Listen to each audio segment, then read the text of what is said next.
বৈষম্য বিরোধী ছাত্র আন্দোলন চলাকালে রাজার রাজ্যে সবাই গোলাম শীর্ষক পুরনো গানের সঙ্গে প্রতিবাদ মিছিলে যোগ দেন তরুণ জনপ্রিয় সঙ্গীত শিল্পী তাশরিফ খান। সামাজিক যোগাযোগ মাধ্যমে বিভিন্ন পোস্টও করেছেন।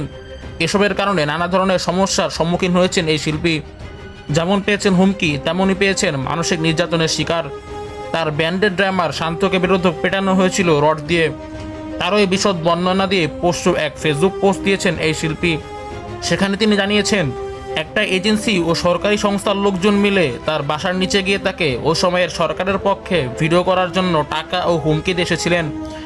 এমনকি ওই সময় ফোনে তার ব্যান্ডের ড্রামার শান্তকে পেটানোর খবরও পান।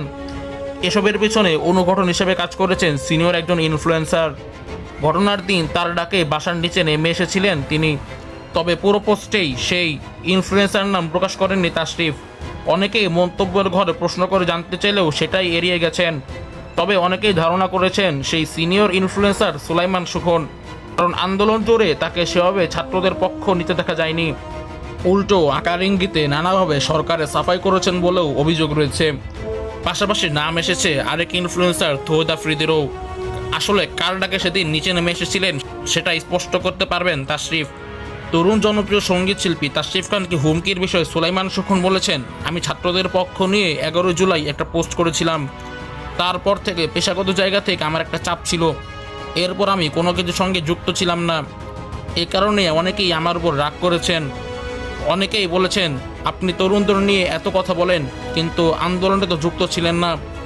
আমি এখনও কোনো কথা বলতে পারছি না, নিজে বোঝার চেষ্টা করছি কোনটা বলা উচিত কোনটা বলা উচিত। তিনি বলেন, এর মাঝে অনেক রিউমার এসেছে। তবে একটা কথা বলতে চাই, যৌক্তিক কোনো কিছুর বিরুদ্ধে থাকার কোনো প্রশ্নই ওঠে না। আমি 11 তারিখ সব কিছু পরিষ্কার করেছিলাম। আমার ফেসবুক ওয়ালে এখনও সেই ভিডিও আছে। তবে ছাত্ররা যেভাবে করেছে সেভাবে কিছুই করতে পারিনি, এজন্য কষ্ট আছে। তবে তাশরিফ খানের পোস্ট দেওয়া ঘটনার সেই সিনিয়র ইনফ্লুয়েন্সার তিনি কি না জানতে চাইলে সুলাইমান সুখন বলেন, আমি কেন একজনকে হুমকি ধমকি দিতে যাব? আমার এই বয়সে কি এটা যায়? আমি একটা চাকরি করি, অনেক চাপ আছে, বাচ্চারা অনেক কিছু লিখুক, আমার আসলে আর কিছুই বলার নাই। আত্মপক্ষ সমর্থন করে সিনিয়র এই ইনফ্লুয়েন্সার বলেন, গত 11 বছর কিন্তু আমি অন্যায়ের বিরুদ্ধে কথাই বলে গেছি। আজকে রাস্তা এমন কেন, ময়লা কেন, নদীতে দূষণ কেন, এসব কিন্তু বলেছি।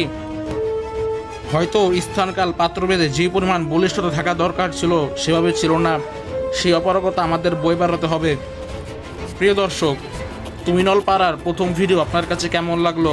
যদি ভালো লেগে থাকে তাহলে অবশ্যই ভিডিওতে লাইক দিয়ে একটি কমেন্ট করুন এবং চ্যানেলটি সাবস্ক্রাইব করে আমাদের পাশেই থাকুন।